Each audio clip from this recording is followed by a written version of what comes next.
Centre français du judaïsme.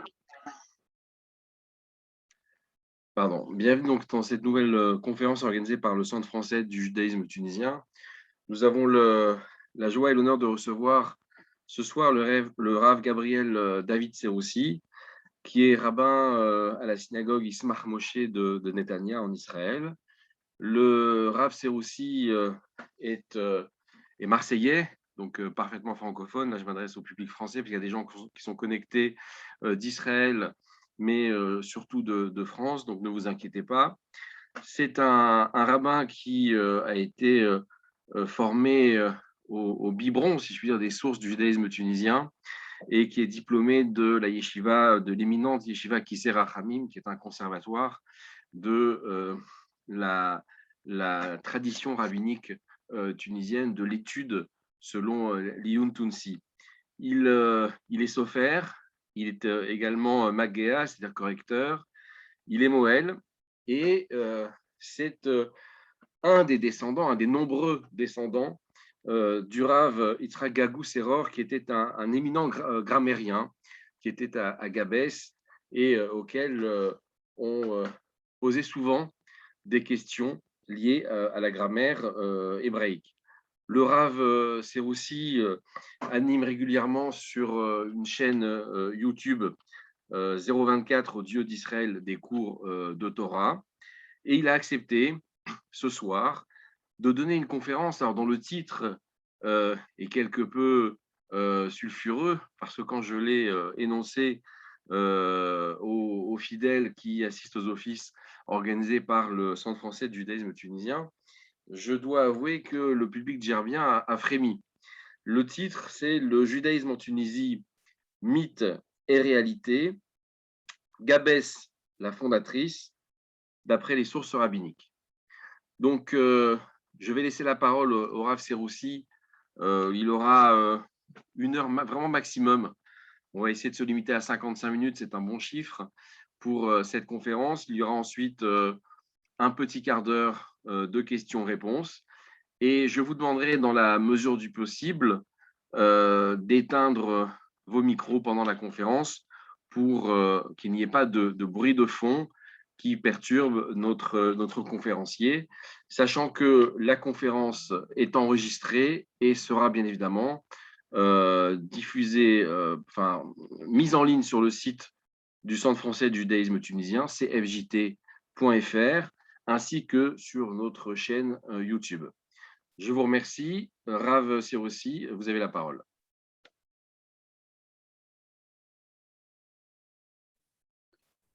Allô, on m'entend? Très bien, Baruch Hashem. Bienvenue à tout le monde. Merci d'abord au Centre français du judaïsme tunisien de me recevoir et de me donner l'occasion de parler un petit peu de la Tunisie et de Gabès, un petit peu de nos origines.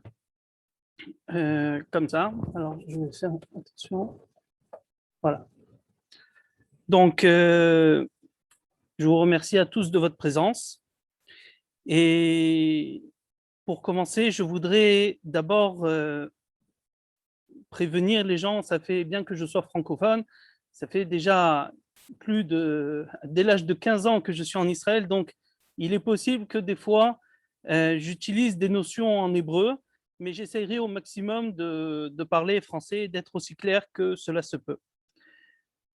Deuxième chose que je dois vous dire, c'est que étant donné qu'on n'a qu'une heure, je serai obligatoirement approximatif. Donc, je ne peux pas rentrer dans les détails ou trop profondément, parce que dans ce cas-là, ce n'est pas une heure, c'est plusieurs semaines d'études qu'il faudrait.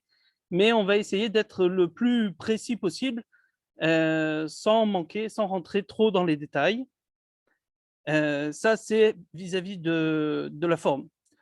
Par rapport au fond, il faut savoir que ce que je vais dire, je peux me tromper, c'est possible. Ce n'est pas une science exacte. On va rentrer dans l'histoire, on va rentrer dans des écrits qui sont très très vieux. Parmi les historiens eux-mêmes, il y a plusieurs opinions. Donc moi, ce que je vais présenter, c'est les choses telles que je les comprends. en essayant de rester attaché au plus près du sens littéral des textes. Donc, c'est des avis, c'est une opinion personnelle, c'est pas, je n'ai pas la vérité et je n'ai pas la prétention de dire voilà, c'est moi qui ai raison et tout le monde a tort. Voilà. Donc, on va commencer tout de suite.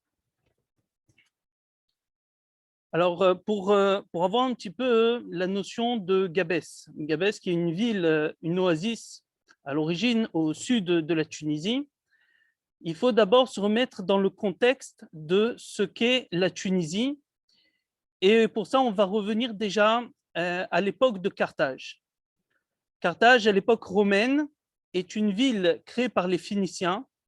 Les Phéniciens ont créé cette ville. Il faut savoir que, grosso modo, il y a eu deux Carthages, une avant, une phénicienne et une qui est romaine. C'est-à-dire que déjà dans la Torah, on parle de Tarshish. Qu'est-ce que c'est Tarshish? On parle par exemple dans le livre de Yona que le prophète Jonas a essayé de s'enfuir vers la ville, vers Tarshish. Il veut s'enfuir de devant Dieu, il veut aller à Tarshish. Les commentateurs sur l'endroit précisent c'est quoi Tarshish? Ils disent que Tarshish, c'est tout simplement Carthage. Carthage qui est en fait, quand on parle, son vrai nom, Carthago. C'est Carthage. Carthage, on va commencer par une anecdote. Alors évidemment, il faut, comme pour tout texte qui est ancien, il faut faire preuve de sens critique, il faut faire attention, il faut prendre les textes avec des pincettes. Mais il y a une jolie histoire. Le Rav Yosef Messas, dans son livre Nachalat Avot, il ramène un manuscrit qui raconte une histoire à l'époque à Carthage de Rabbi Hanan Cartaginaa, c'est-à-dire Rabbi Hanan le Carthaginois. Quelle est cette histoire avec Rabbi Hanan? On se retrouve, alors il y a eu plusieurs guerres. Carthage est une ville qui a mis en danger, si on veut, Rome la toute puissante. Avec, vous connaissez bien le nom de le général Hannibal, qui est très connu, qui est arrivé jusqu'en Italie, qui a même menacé plus ou moins Rome. Et pendant des années, il a demandé du soutien de Carthage et Carthage lui a refusé ce soutien, ce qui aura été finalement une très grande erreur. Et il y a eu 3 guerres contre Carthage, ce qu'on appelle les guerres puniques.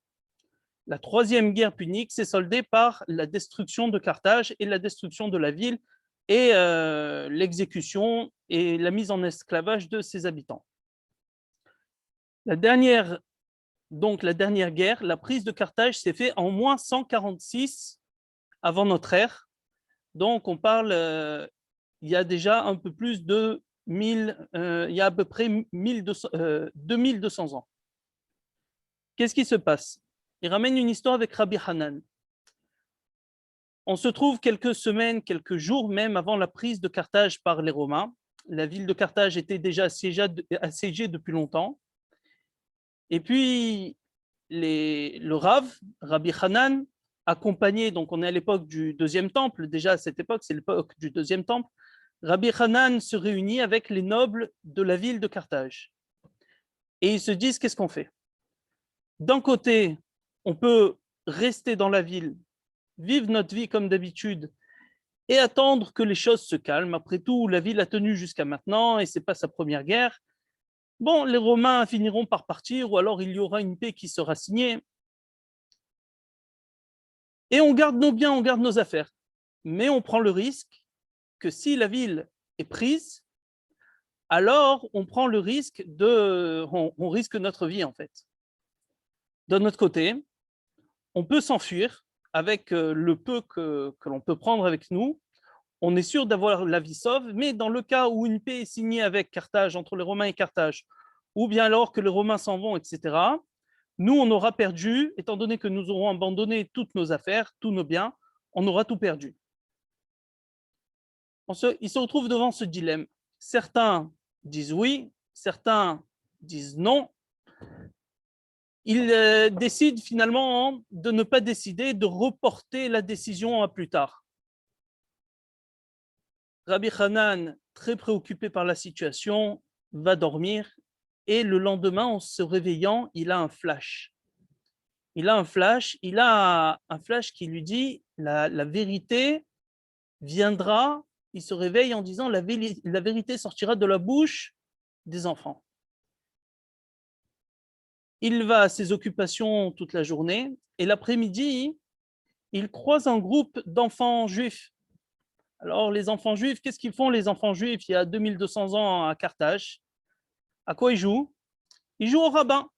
Ils prennent quelqu'un au hasard et lui disent, toi, Arié, tiens, monte sur les escaliers ou sur la pierre et tu es le Rav, tu nous fais une dracha. L'enfant monte et commence et fait une dracha. Il dit, c'est quoi la signification du verset tu es tombé, tu ne te relèveras pas, fille de Yehuda. Ça signifie, tu es tombé, Carthage, elle est tombée. Lève-toi, fille de Yehuda, et enfuis-toi, va-t'en. Comme ça, il dit le petit. Le Rav Hanan, il est à côté, il écoute. Les enfants, eux, ils jouent, il dit bravo, tu as bien parlé. Le Rav Hanan, il est à côté, il écoute, il est surpris. Il dit ça, c'est le signe que j'attendais. C'est le signe que j'attendais. Il s'en va. Il va vers la Beth Knesset, la synagogue, réunit tous les chefs de la communauté et il leur dit maintenant il y a un décret, une takana, tous les juifs doivent partir. Prenez ce que vous pouvez dans vos mains, prenez avec vous un maximum de biens, un maximum d'or ou d'argent et dispersez-vous, partez, fuyez, quittez la ville. Et effectivement, quelques jours après, la ville est prise par les Romains, elle est détruite, les habitants sont passés par le fil de l'épée et ceux qui survivent sont emmenés en...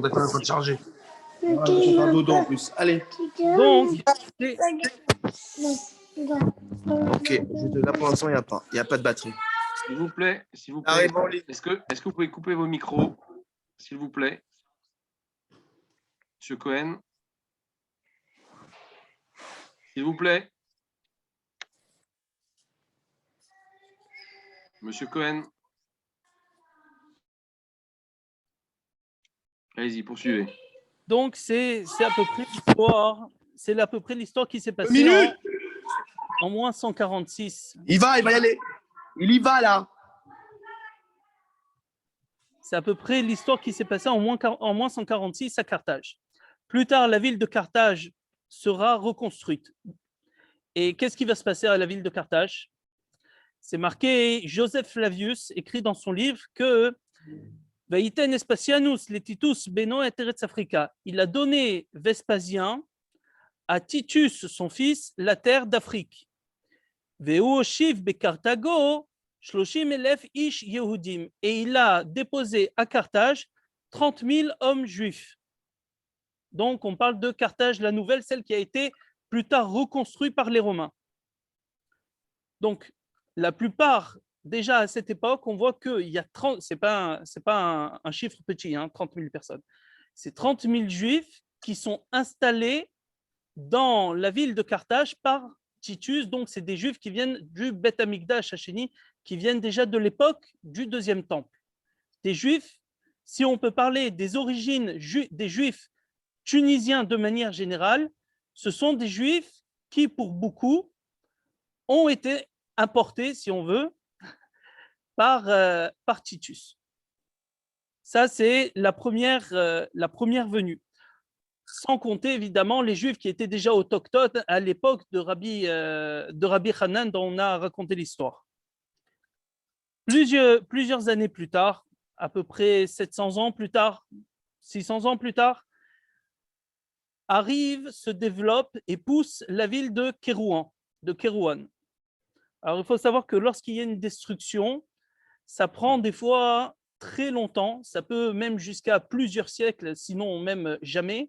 Ça prend une communauté pour se reformer et pour avoir une influence qui est central, qui est même mondial d'ailleurs. On peut, sinon régional.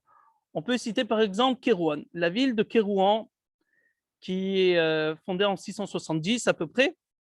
On entend parler des Juifs. Comment? Dans les années 700, il y a le calife Abdelmalouk Marouane. Je ne sais pas si je prononce bien. Il a demandé à son frère, qui était le dirigeant en Égypte, de lui envoyer à Kérouan 1000 familles juives.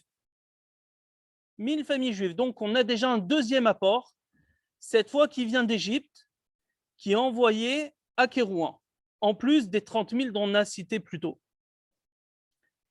On peut voir déjà l'influence de Kérouan. Il faut savoir que entre l'époque du Talmud, où on a écrit le Talmud, c'est ce qu'on appelle les Amoraïm, le Talmud de Babylone, et l'époque des Rishonim, c'est-à-dire des commentateurs du Talmud, par exemple Rambam, Rabbi Yitzhak de Fez, par exemple Rashi, pour les plus connus. On peut dire le Rashba, le Ritva, le Rosh, le Rif, le Ran, etc. Mais pour les plus connus, Rashi ou Rambam, il y a une époque qui s'appelle les Géonim.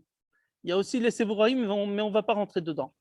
Les Géonim, ce sont les génies. C'est ceux qui ont hérité du Talmud, mais qui n'y ont pas touché. Eux, ils ont hérité du Talmud. Ce sont les héritiers des maîtres du Talmud, de Ravina, de Ravashi, de Abaye et Rava.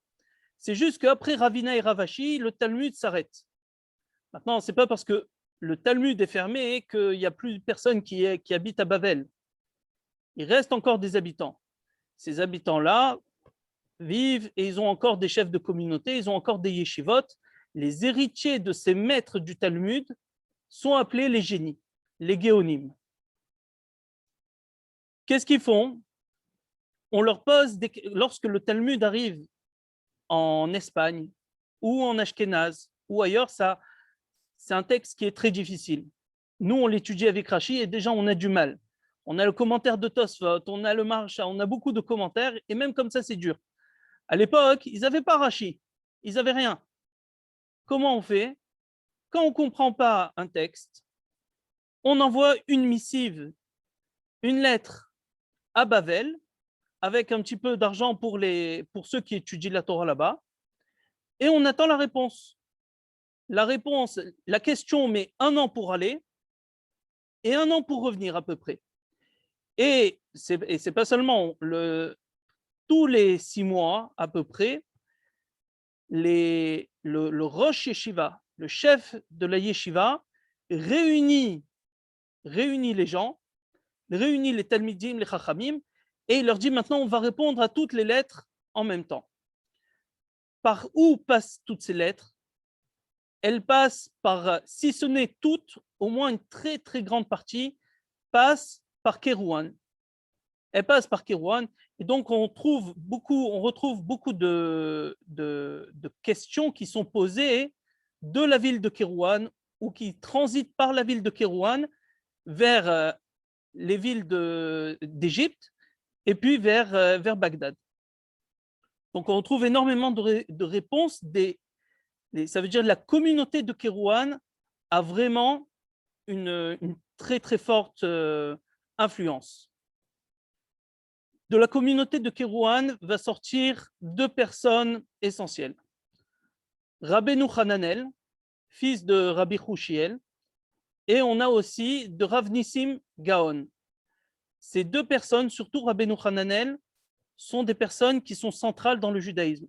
N'importe qui peut ouvrir une Gemara de nos jours et il peut voir sur le côté, s'il fait attention, il y a Rashi d'un côté, Tosfot de l'autre, et puis sur le côté, en petit comme ça, on a un petit commentaire d'un sage de Tunisie qui n'est pas très étudié malheureusement, alors qu'il est central, et qui s'appelle Rabbeinu Hananel.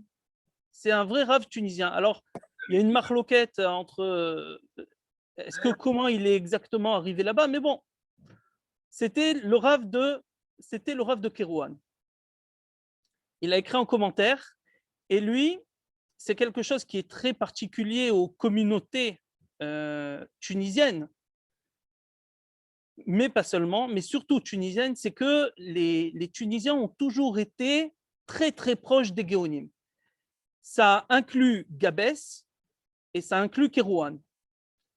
C'est-à-dire que tout ce qui, à chaque fois qu'il y a une question, on est en contact avec les yeshivot de Bavel. Les Ashkénazes, eux, ne pouvaient pas faire ça. Les Ashkénazes, ils étaient en terre chrétienne. Bavel, c'est l'islam. C'est en Irak. C'est des terres qui sont islamiques.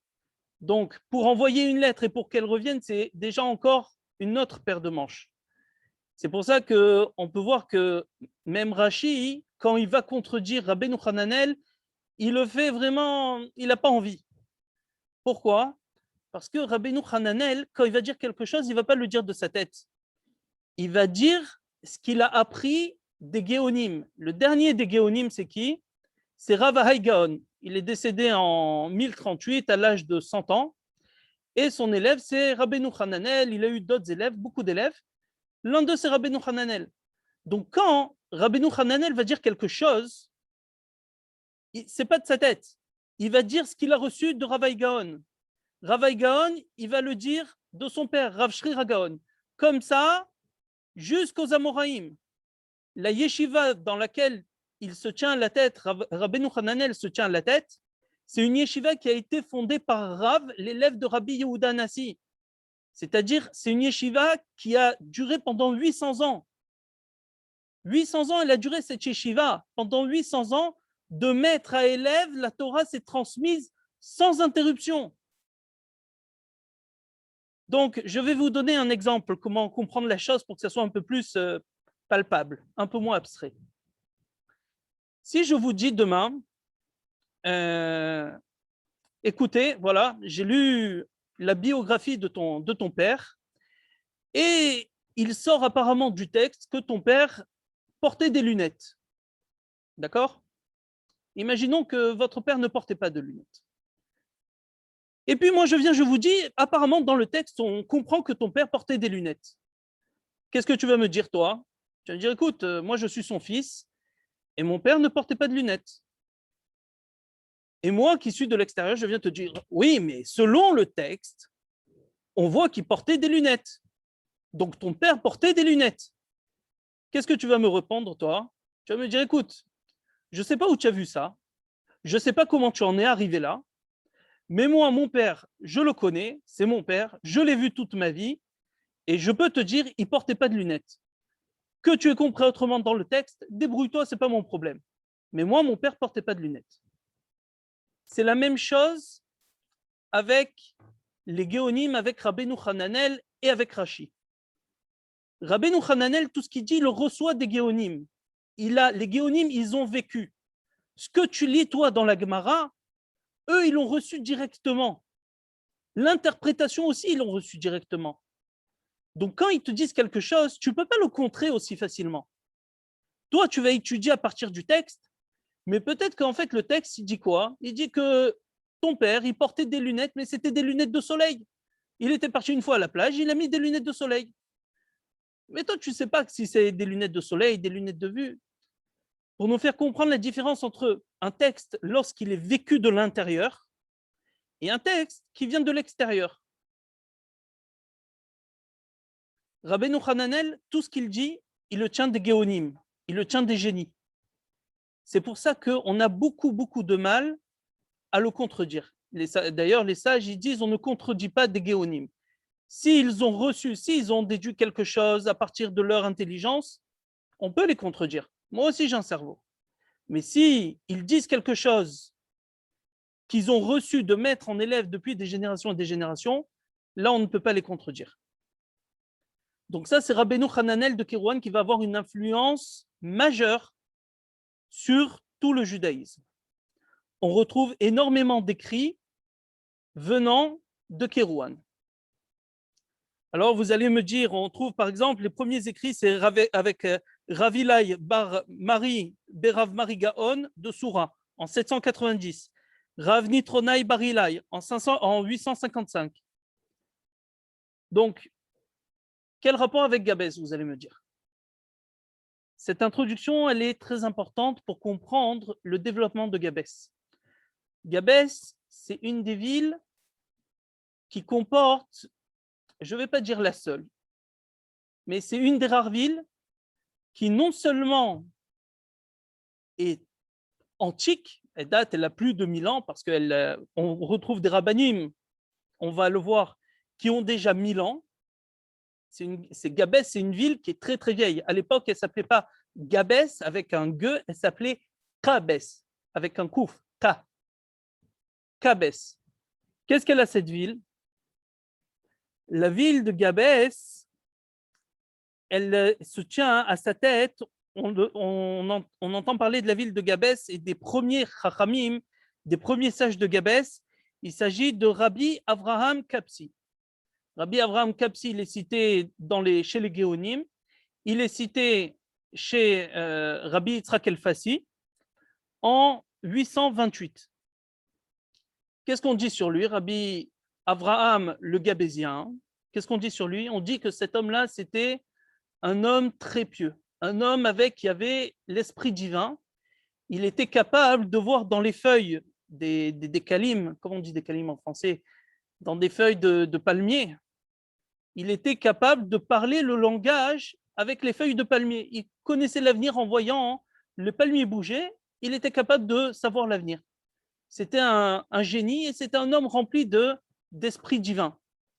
Pour tous ceux qui connaissent un petit peu la ville de Gabès, ils savent que c'est une oasis et que là-bas, les dattiers, les palmiers, ça ne manque pas. Donc, c'est de là-bas qu'il y avait, on voit que Rabbi Avraham Kapsi, il vivait déjà il y a 1200 ans, selon le Eshkol, il y a déjà 1200 ans, à Gabès, il y avait des rabbanim, des tzadikim. Au début des années 1000, donc déjà on est en lien avec Rav Shrira Gaon, le père de Rav Hai Gaon, et le dernier des Gaonim, Rav Hai Gaon lui-même. On voit qu'à Gabès, ce n'est pas juste une ville. C'est une ville qui contient une yeshiva. À l'époque, c'était très rare. Une yeshiva, c'est un centre d'études, un centre académique d'études talmudiques. Avoir une yeshiva dans la ville, ça sous-entend qu'il y a une communauté très importante parce que tout le monde le sait, la yeshiva, elle a besoin d'argent et il faut qu'il y ait donc des subventions, il faut qu'il y ait de l'argent. Pour qu'il y ait de l'argent, il faut que la communauté soit assez riche. Donc on voit qu'à Gabès, il y a une yeshiva, on voit qu'il y a un beddin, on voit qu'il y a une grande famille qui se tient à Gabès. Je vais vous lire un petit peu qui sont les rabbanim de Gabès. Le premier des raves de Gabès, dont on entend parler après Rabbi Avraham, le Gabésien, c'est Rabbi Shmuel. Après lui, c'est Rav Moshe. Moshe, c'est le premier qui est cité comme étant Rosh Yeshiva, le chef de Talmudique. Après Rav Moshe, il a eu deux enfants. Deux enfants. Un, c'est Rabbi Avraham, et le deuxième, c'est Rabbi Yaakov, qui était le chef du tribunal. Rabbi Yaakov, il a un fils qui s'appelle Rabbi Shmuel. Et Rabbi Shmuel, lui, il a trois autres fils. En quoi ça nous intéresse? Tout ça, c'est la famille Ibn Jama. Ibn Jama, je ne sais pas, est-ce que de nos jours, c'est la famille Jami ou est-ce que c'est la famille Zana, parce que c'est Jana, Jama. Est-ce que le même s'est transformé en Noun, le M en N? Mais ça, il faut savoir que cette famille Ibn Jama, c'est une famille qui est très, très, très, très pieuse, de très grands talmides des Chachamim. Ibn Ezra, Rabbi Avraham Ibn Ezra, sera beaucoup en contact avec Rabbi Shmuel. Nous avons même des livres de Rabbi Shmuel de Gabès, des livres de 1000 ans de Gabès. Rabbi Shmuel Ibn Jama, il va écrire un livre qui s'appelle Agour. C'est quoi Agour? Il va prendre des mots qui sont difficiles du Talmud et il va les expliquer. Il va écrire un autre livre qui va rester perdu pendant 1000 ans. Son livre qui va être perdu pendant 1000 ans, Igeret Amofet, ça s'appelle. Il va être cité parmi les Rishonim, un peu par-ci, un peu par-là. Le Hitour, il va le citer, le Eshkol, il va citer un petit peu.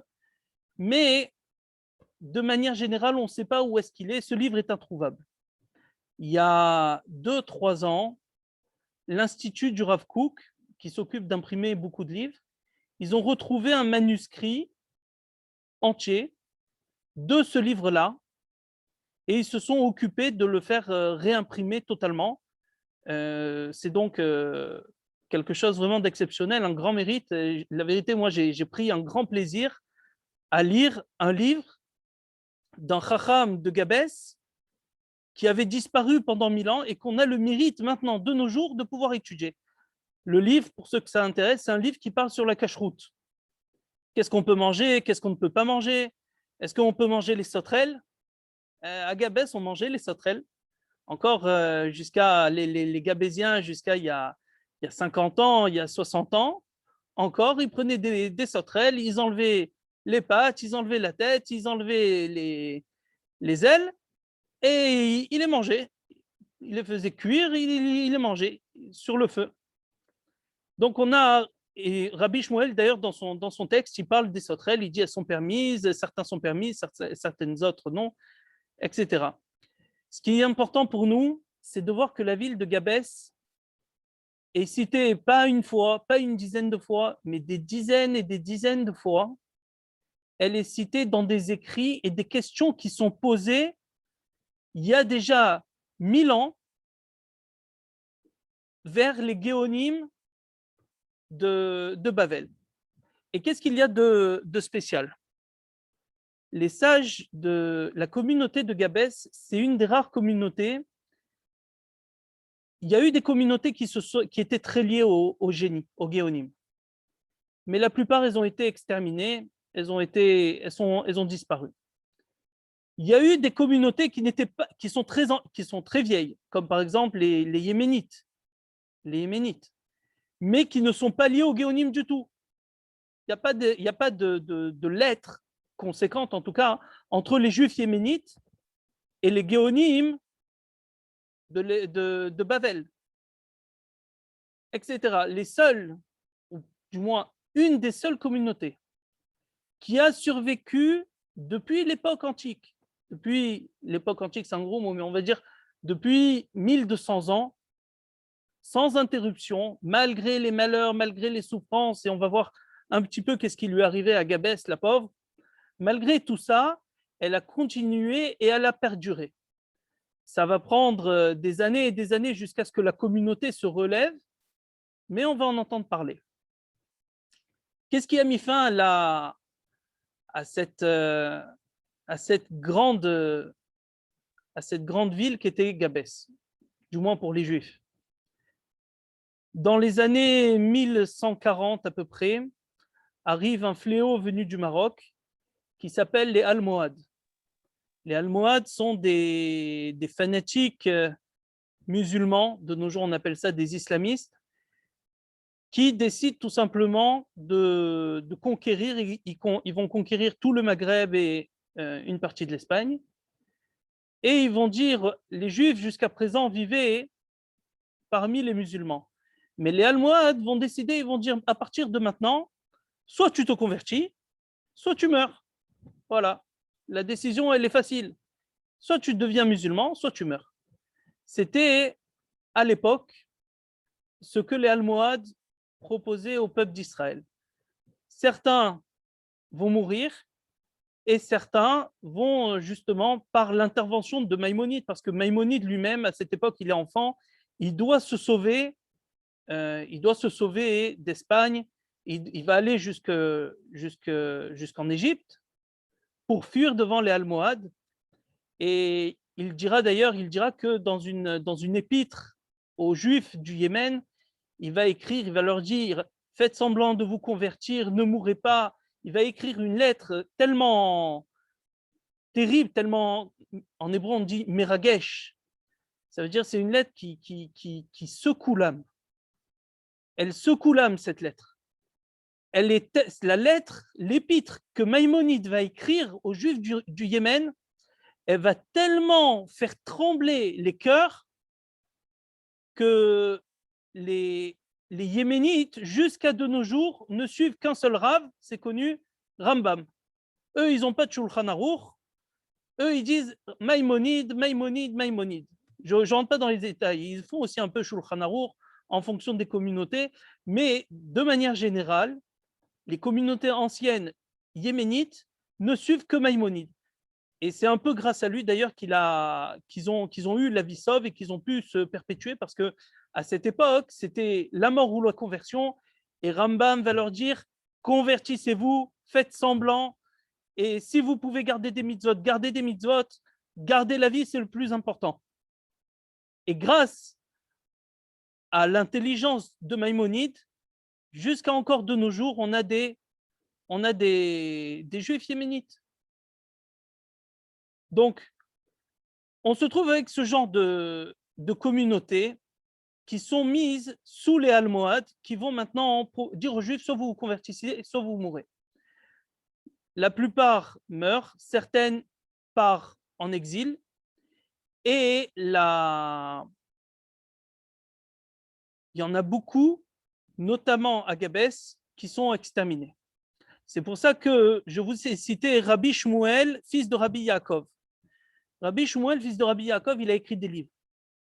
Rabbi Shmuel, c'était le Rosh Yeshiva, c'était le chef d'une yeshiva. Donc il y avait une grande communauté à Gabès. Rabbi Shmuel, il était le chef du tribunal rabbinique. Qu'est-ce qui se passe que ses enfants, Rabbi Yehuda, Rabbi Yaakov, Rabbi Moshe, eux ne sont cités nulle part en tant ni que chef rabbinique, ni en tant que Rosh Yeshiva. Qu'est-ce qui s'est passé à la Yeshiva? Qu'est-ce qui s'est passé au tribunal? Apparemment, à cette époque-là, Rabbi Shmuel vivait à l'époque de Ibn Ezra. Les Almohades sont arrivés à Gabès et à la Mahdia. C'est une des villes qui est un peu au-dessus de Sfax, pas très loin de Gabès non plus. Ils sont arrivés aussi à Kérouan, etc. Ils sont arrivés dans les années 1150, 1159 à peu près. Ibn Ezra va écrire une chanson, une kina. Il va pleurer comment on dit ça en français? J'ai oublié le nom. Il va écrire un poème pour pleurer la destruction des communautés séfarades tout simplement par les Almohades au Maghreb et en Espagne. Alors, il y a plusieurs versions de la chanson, mais dans une des versions, on trouve on parle de Gabès. Ve'aha libi bekirbi al-kabes ameyuchasa. Je vais trouver le texte. Voilà. Et je me mets dans la poussière sur la ville de Tunis et de Sousse. Et je me frappe sur les joues sur la ville de Mahadia qui a été écrasée. Et mon cœur a fondu en moi sur la ville de Gabès qui est Meyucheset, qui a une haute lignée, qui est noble.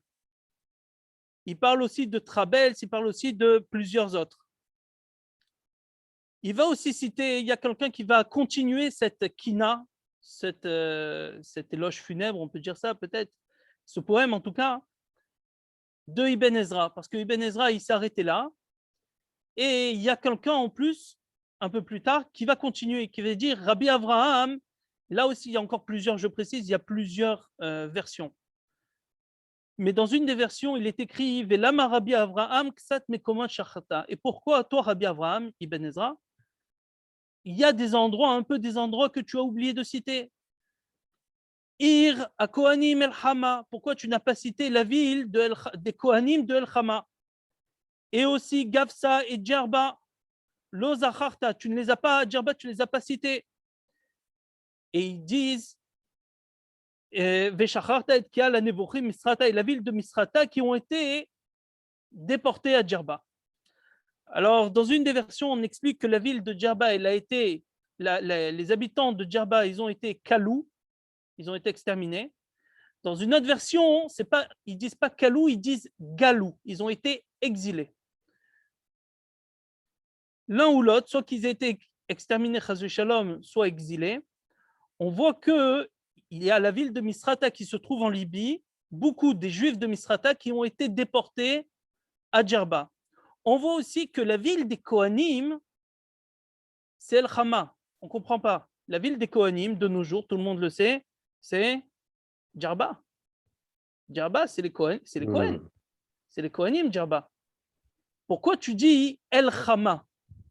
Tu devrais dire Djerba. Ira Kohanim, Djerba.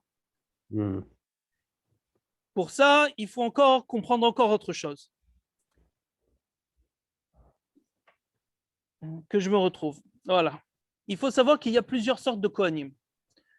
Les Kohanim, quand ils se déplacent d'un endroit à un autre, ils sont cités au nom de la ville d'où ils viennent. Par exemple, en Tunisie, à Tunis, il y a beaucoup des Kohen Tanouji.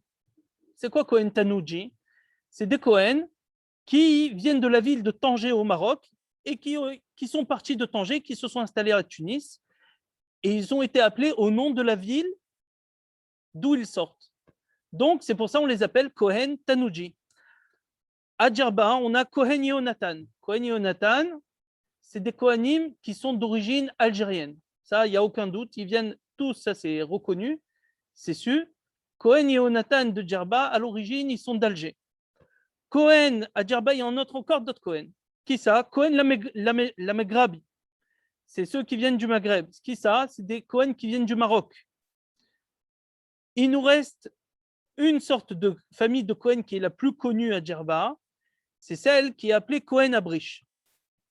J'ai eu le mérite de rencontrer il y a quelques jours le Rav Benjamin Cohen, qui est le grand rabbin de Berechia, à côté de Ashkelon. Le Moshav de Berechia en Israël, c'est un Moshav qui a été fondé et qui est composé pour la plupart par des Djerbiens.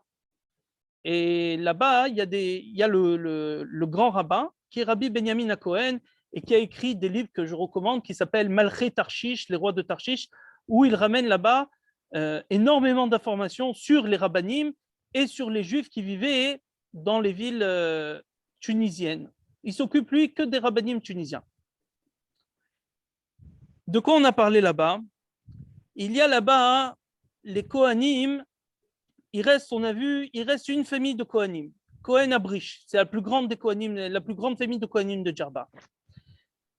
Cette famille de Kohanim, ils ont une Megillat Yochassin, ça veut dire ils ont un parchemin dans lequel, de père en fils, tu peux remonter de génération en génération. Alors j'ai fait le compte. Ils disent Tzemach, Ben Moshe, Ben Bagdid, Ben Moshe, Ben Bagdid, etc. Tu remontes, il y a 24, 25 générations qui sont citées. On commence par Rabbi Tzemach Cohen, qui est né en 1740, et tu rajoutes 24 ou 25 générations pour arriver à Rabbi Yitzhak Abami, qui vient de la Gola. Rabbi Yitzhak qui vient de l'exil. Je lui ai dit, lui, il pensait qu'ils étaient là depuis des milliers d'années. Ils sont comme les gens pensent que les Djerbiens, ils sont à Djerba depuis la destruction du premier temple. La vérité, je pense que ce n'est pas vrai. On a vu que la plupart des Kohanim de Djerba, ils viennent du Maroc ou d'Algérie. Et ceux qui sont considérés comme les plus authentiques, les plus ancestraux, Kohen Abrish, d'où est-ce qu'ils viennent? C'est simple. S'il y a 25 générations et que une génération, c'est à peu près 20 ans, une moyenne, on va parler largement, 20 ans, 25 ans. Ça signifie que 20 fois 25, c'est facile, ça fait 500. Donc 2740, à l'époque où est né Rabbi Tzemach Cohen, tu remontes 25 générations plus haut, tu enlèves encore 500 ans, ça fait combien? 1240. 1740 moins 500, ça fait 1240. Et d'où je sais qu'ils viennent, qui ne sont pas de Djerba, c'est marqué Rabbi Yitzhak, Abba Minagola, Rabbi Yitzhak qui vient de Gola, de l'exil. S'il vient de Jérusalem, à l'époque du premier temple, Jérusalem, on ne l'appelle pas la ville de l'exil. Donc il vient d'ailleurs. Et non seulement ça, il vient d'ailleurs, mais il vient de l'exil en quelle année? 1240. tu sais quoi, je vais être large. Enlève même 100 ans. Ça fait 1140. Tu ne peux pas monter plus haut. La destruction du premier temple, c'était il y a des milliers d'années. C'était il y a beaucoup plus loin. Tu ne peux pas enlever 1000 ans. Donc, ce n'est pas possible. D'où est-ce qu'ils viennent? Selon ce qu'on vient de voir dans le poème de Rabbi Avraham ibn Ezra, ils viennent de la ville de El-Hama. Parce qu'en 1159, on a vu qu'il y a eu la destruction de Gabès, de Madia et de El-Hama. Parce que tout celui qui connaît Gabès, il sait que qui dit Gabès dit El-Hama. Qui dit El-Hama dit Gabès. C'est collé. C'est pareil. C'est les deux villes, en fait, les deux sont collées. C'est à quelques kilomètres l'une de l'autre, elles sont quasiment identiques. C'est pas possible qu'une soit détruite et pas l'autre. Les deux viennent, c'est à peu près le même endroit. Donc, ça sera un petit ridouche pour nos amis djerbiens. C'est que, en fait, vous êtes des Gabésiens. Vous êtes des Gebchis. Je dis ça pour rigoler évidemment, pour détendre un peu l'atmosphère. Aïe, aïe, aïe, aïe, aïe, aïe, aïe, aïe, aïe, aïe. On se détend un petit peu, Dans tous les cas, Pas de commentaire, pas de commentaire.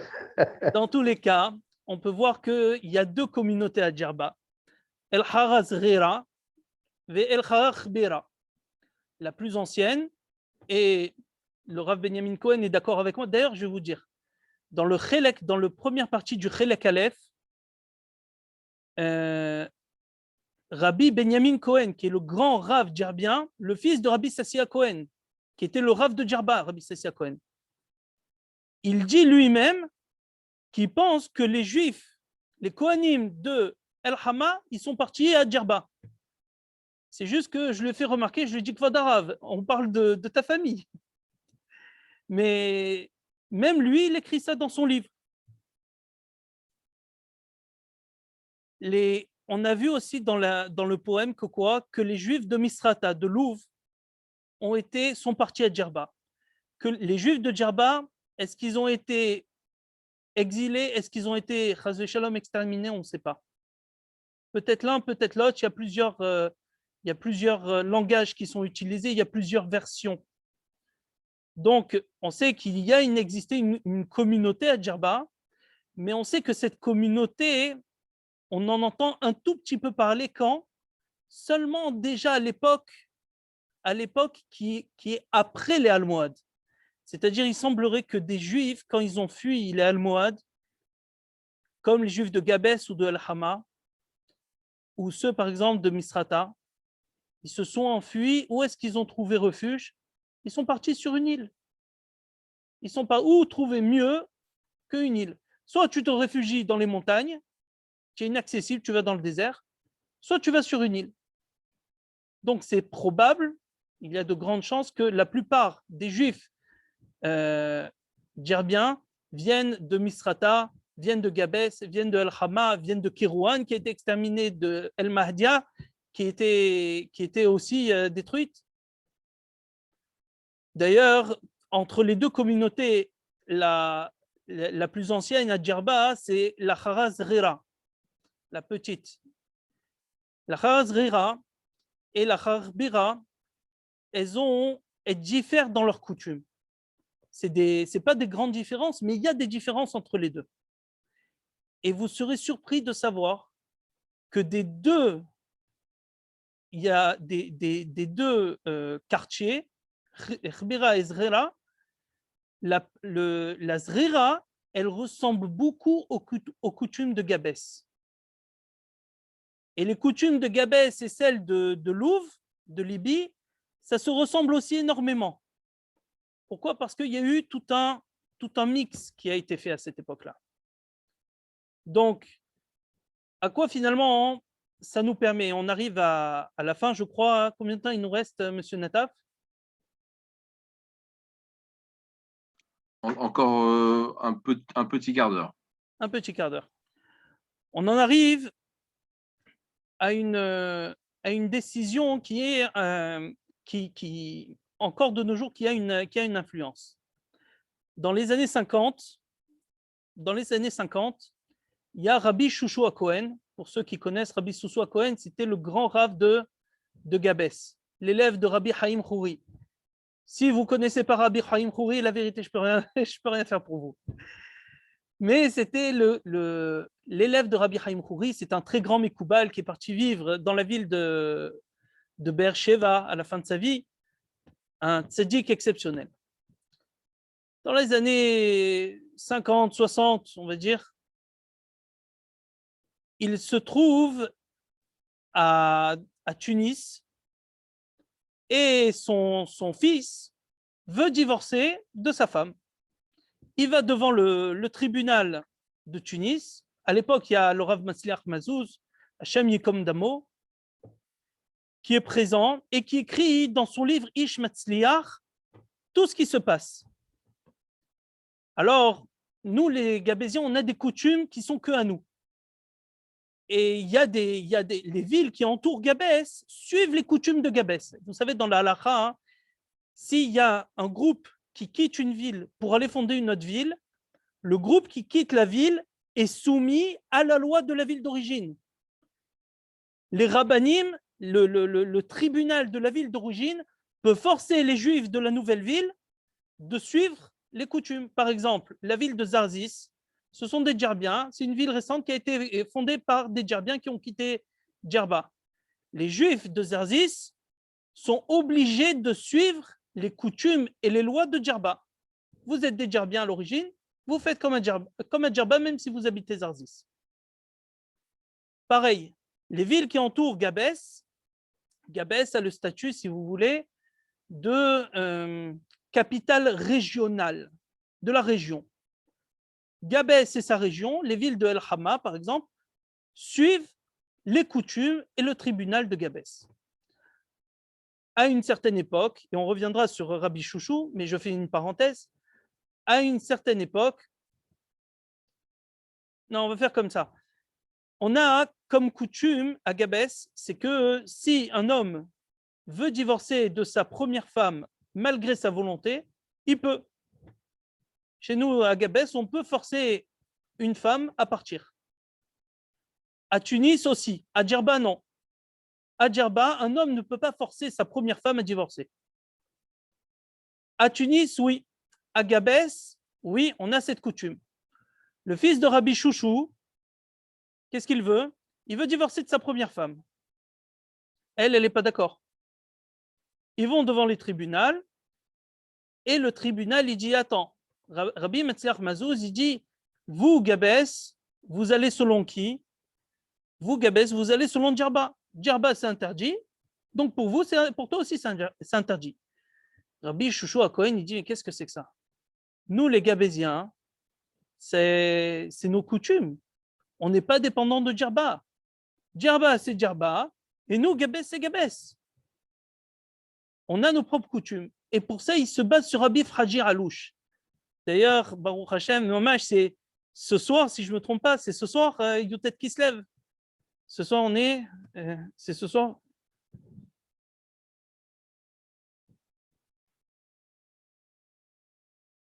C'est demain soir, Youtet qui se lève, c'est demain soir. C'est demain soir, Youtet qui se lève, exactement, demain soir. Parce que Rabbi Fraji Alouche, c'est Saïloula demain soir, Youtet qui se lève, donc c'est bien qu'on parle de lui.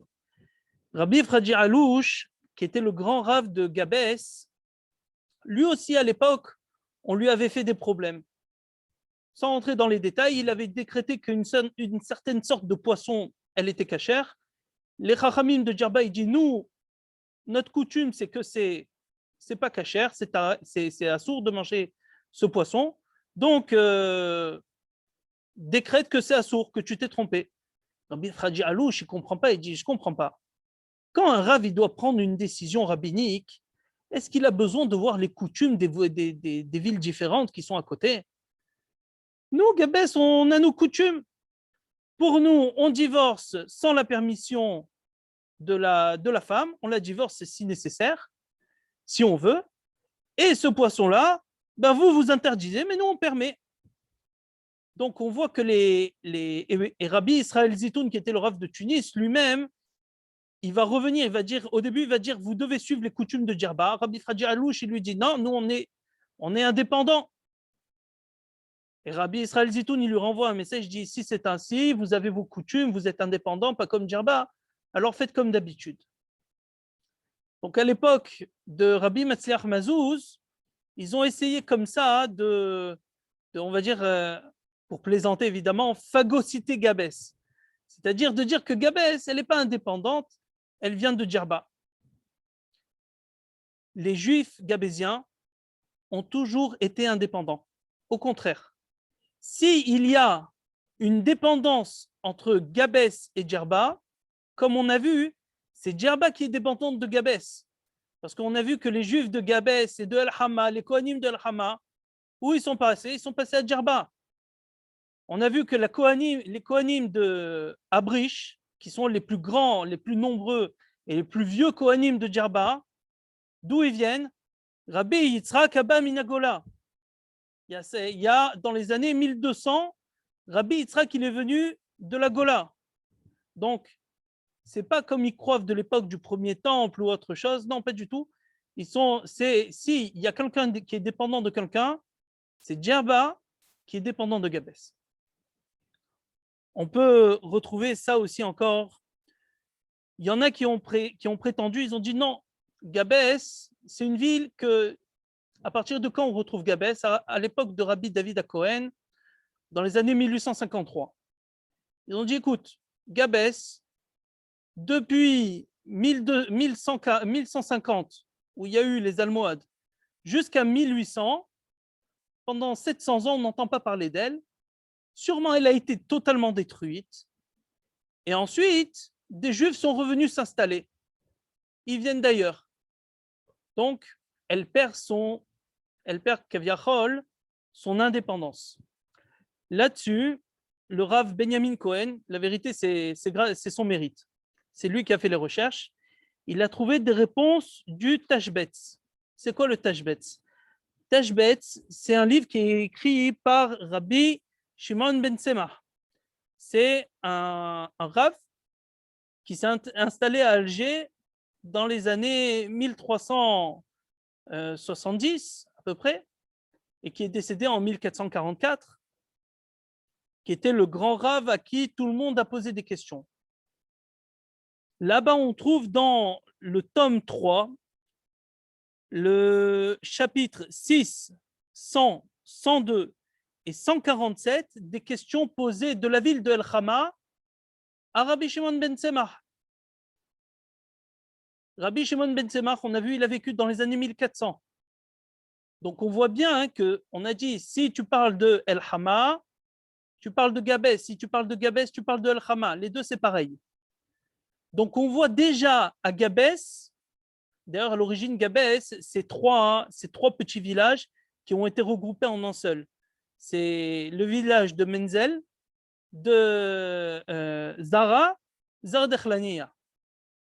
El-Bkhar, c'est un quartier qui a été créé plus tard.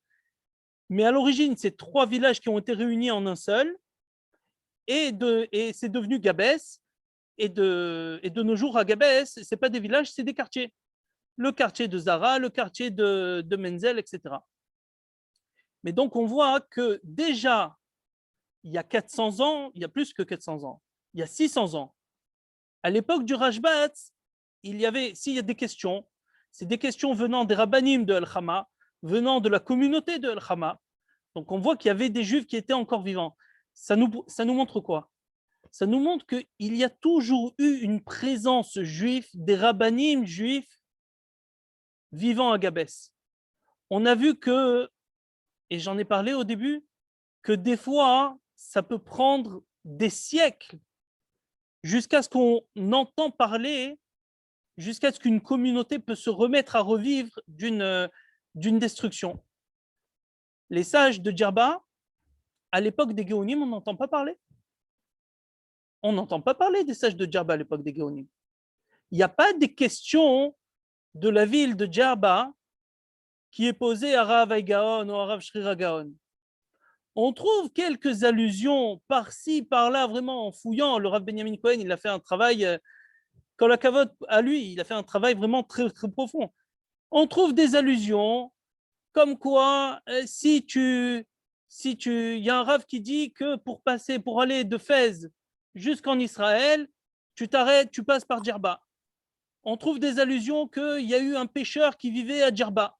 On trouve, mais c'est des allusions, mais une communauté avec des rabbanim, avec une yeshiva, avec des dayanim, on ne voit pas. Il y a juste un endroit, c'est un parchemin Gester qui est en 1589, où on parle que les Juifs de Djerba, ils ont été sauvés par miracle. Et on cite Rav Saadia. Il y a un Rav qui est cité, Rav Saadia. Mais sinon, on ne trouve pas. À partir de quand on commence à entendre parler beaucoup de manière en nombre des Rav de Djerba, à partir des années 1640, 1600, allez, on va être large, 1600. À partir des années 1600, on commence. Comment? Il y a un Rav qui s'appelle Rabbi Shlomo Peretz, qui va arriver à Djerba. Et apparemment, cet homme-là, qui était un très, très grand Talmid Chacham, va réveiller, c'est mon opinion personnelle, parce que c'est à partir de lui que ça commence à revivre, qui va réveiller et qui va enseigner énormément de Torah là-bas. Son petit-fils, par exemple, sera il y a Rabbi Hiskiaou Peretz, il y a Rabbi Aaron Peretz. Ce seront les grands rabbins de Djerba. Les premiers grands rabbins de Djerba dont on entend parler, c'est eux. Ce n'est pas des Djerbiens, c'est des Marocains. Maintenant, si je dis que les Djerbiens, en fait, c'est des Marocains, on va me... Il ne faut pas l'enregistrer, monsieur Netaf. C'est enregistré, j'en suis désolé, il va y avoir un contrat sur votre tête et j'en précise pour vous dire qu'il vous reste vraiment 5 minutes pour conclure il me reste 5 minutes. Question. Voilà. Alors je termine, comme ça je vais finir de vexer tout le monde. On a parlé de l'élève de Rabbeinu Hananel, il avait un élève qui s'appelle Rabbi Yitzhak El-Fassi, Rabbi Yitzhak de Fès. Fès, c'est au Maroc. Rabbeinu Hananel, on a dit Tunis. Donc on voit bien que le maître, c'est un Tunisien, l'élève, un Marocain. Ils étaient en paix, ils vivaient bien. Donc il n'y a pas de raison pour que les Marocains et les Tunisiens ils se battent. On voit que le maître, c'est Rabbeinu Hananel, c'est un Tunisien. Non, en vérité, Rabbi Yitzhak de Fès, il est appelé le Rif, mais en fait, il est d'Alger. Tout le monde croit qu'il est marocain. Les Marocains, ils n'arrêtent pas de dire « Ah, nous, on a le Rif ». Mais en fait, il faut leur dire qu'en fait, il est d'origine, il vient d'une ville qui se trouve entre Constantine et Alger. Donc, il est vraiment algérien. Pour finir, la ville de Gabès, c'est une ville qui va, on a dit que c'est à partir des années 1640, 1700 que là, on va vraiment entendre des livres qui vont être écrits à Djerba. Pareil pour Gabès dans les années 1800 avec Rabbi David Cohen, Rabbi Avraham Alouche, Rabbi Fraji Alouche, Rabbi Yitzhak Bouchobza, beaucoup de rabbanim qui vont s'épanouir et qui vont écrire énormément de livres. Ces livres-là, il y en a énormément. Des manuscrits, il y en a énormément. Et le centre du judaïsme tunisien que M. Nataf préside, c'est tout son travail de prendre ces livres avec cette Torah qui nous est transmise de génération en génération et de les faire réimprimer. Il faut le renforcer, il faut participer. Ce n'est pas normal qu'il y ait des centaines et des milliers de livres de nos maîtres qui soient abandonnés, oubliés, jetés, perdus, comme si qui n'ont aucune valeur, comme si nous, on n'a pas de Torah. Nous, on n'est rien, on ne connaît pas la Torah. Nos maîtres, c'était les plus grands. C'était les plus grands, et j'exagère pas. C'était des tzadikim, c'était des chassidim, c'était des génies en Torah. Il faut aider chacun selon ses moyens, comme il peut, pour aider M. Nataf et son association et son organisation à publier ces livres, à faire connaître au monde entier et à donner un visage à nos maîtres, leur donner un nom, leur donner, comme on dit, Yad Vashem, une main et un nom, leur donner un souvenir, leur donner un visage et permettre à nos enfants de ne pas avoir honte. qu'on leur dit, vous n'avez pas de Torah, vos rabbinim ne connaissent rien.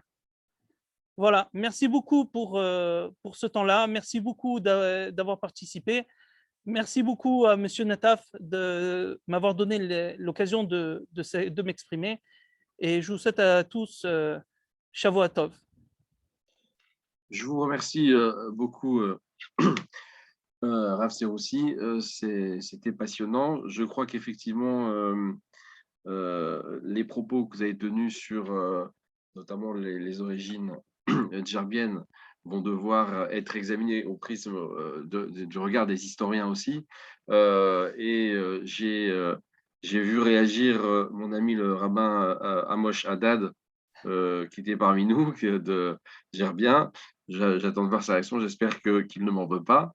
Mais non, c'était très, très intéressant. Et un regard nouveau. En tout cas, je vous remercie sur ce que vous avez dit sur la nécessité de préserver ces ouvrages, ce travail qu'on fait avec le Rav Moshe Didi et avec tous les bénévoles du Centre français de judaïsme étudiant et tous nos donateurs. Avant de laisser la parole aux questions, et je demanderai à Hervé Kabla, que j'ai nommé modérateur, qui a la main donc de laisser les micros fermés et de donner la parole aux personnes une par une dans l'ordre. Rappelez tout d'abord que très prochainement, nous allons organiser le dimanche 5 décembre à la grande synagogue de la rue de la Victoire à Paris, la commémoration de la rafle des Juifs de Tunis par les SS le 9 décembre 1942. C'était un jour de Rosh Chodesh Tevet, et le dimanche 5 décembre, c'est un jour de Rosh Chodesh, c'est l'anniversaire hébraïque. Cette rafle qui a mené malheureusement beaucoup des nôtres dans des camps de travail où ils ont énormément souffert, quelques cas de déportation par voie aérienne, des rançons. Je n'en dirai pas plus. Ça sera une cérémonie en présence du grand rabbin de Tunisie, le grand rabbin Chaim Bitan, qui a répondu présent à notre association à notre invitation, qui viendra spécialement donc de Tunisie pour cette cérémonie. Et comme vous l'avez dit, on a quitté une ville, on a quitté nos villes de Tunisie, où nos parents les ont quittés, mais on reste soumis à nos minagim, à nos coutumes, et lui est le garant du gardien, c'est le gardien de nos traditions, le gardien du sanctuaire. Donc, tous ceux qui sont à Paris, je vous demanderai d'être présents pour honorer nos morts, tous ceux qui n'ont pas eu de tombe, pour qu'on puisse dire un kaddish collectif. Et ce sera aussi en présence de notre ami le rabbin Amos Haddad, qui est présent à cette conférence. Je ne le vois plus, mais il y a tellement de monde. Donc merci à lui. Je vous laisse la parole. Donc il y a quatre questions maximum, sinon on pourrait durer pendant des heures. Ce que je propose, s'il y a d'autres questions après, les gens peuvent nous envoyer des mails et on enverra bien évidemment les questions, on les transmettra au Rav Seroussi.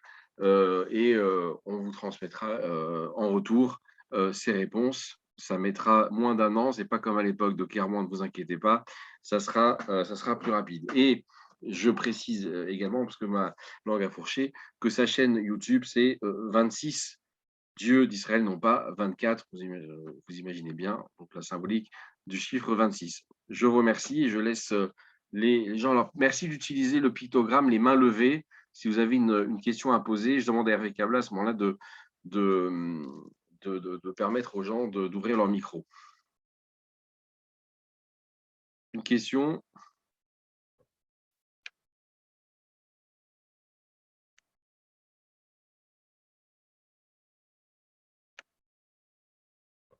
Levez la main dans ce cas-là, ouvrez les caméras et qu'on puisse voir qui a des questions.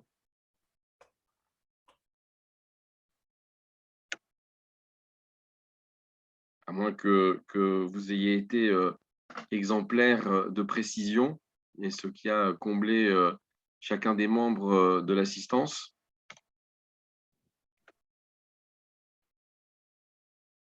Alors, est-ce qu'il y a un Gabétien qui a une question à poser?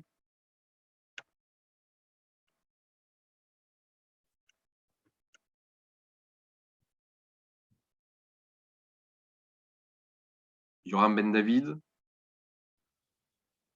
par exemple.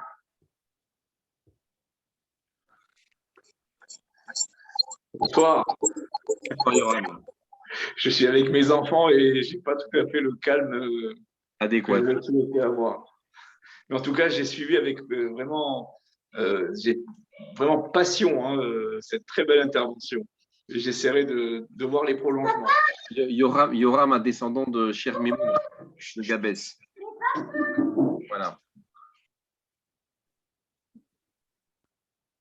Donc, qui est également un descendant de Rabbi Yitzhak Seror. De la famille. Voilà. C'est le cousin de Jaramimoun. Voilà.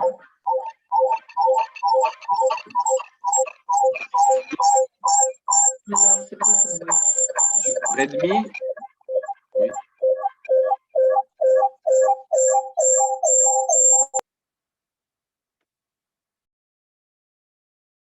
Non.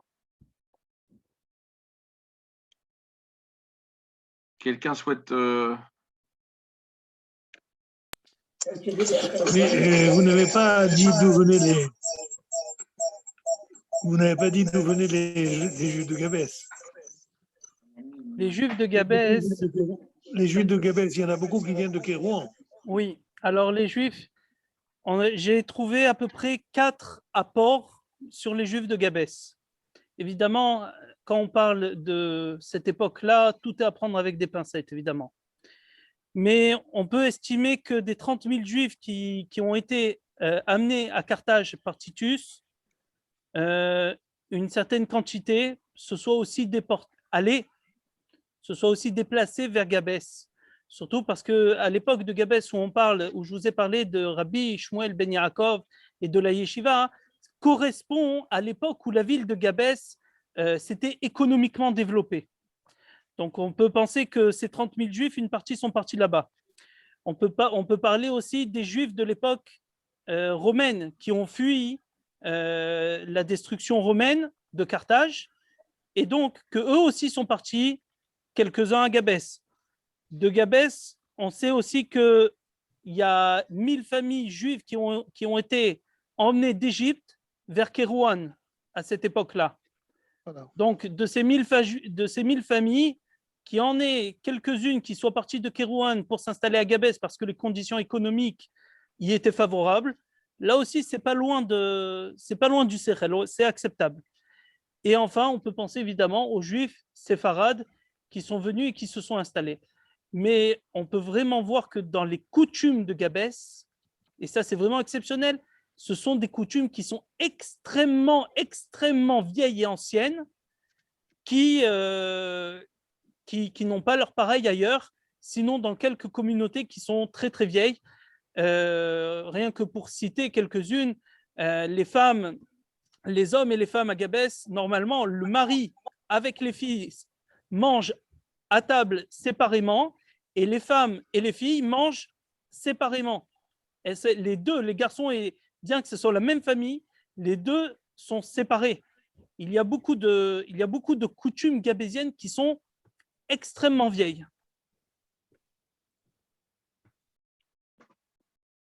Merci. Je vois que Mamie Chantal a levé la main. Est-ce que vous avez une question?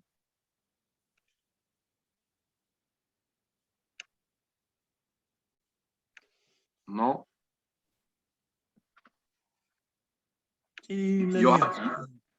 Yoram Ben David a levé la main aussi.